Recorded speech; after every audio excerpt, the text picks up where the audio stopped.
Majestuós i en silenci, el còndor sobrevola els vestigis del que un dia va ser el melic del món.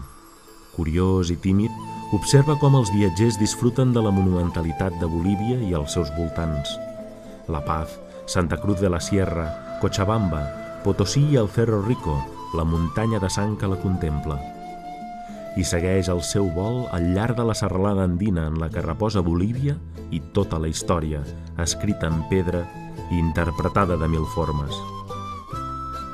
Hi ha qui afirma que la porta entre la vida i la mort s'amaga al llac Titicaca. El que sí que és certer és que quan un viatja a aquest país i navega pel Titicaca, alguna cosa al voltant es tenyeix d'espiritualitat i la imaginació aixeca el vol, com el còndor, intentant visualitzar tota la grandesa del que en el seu moment va ser l'imperi Inca, els fills del Déu Sol.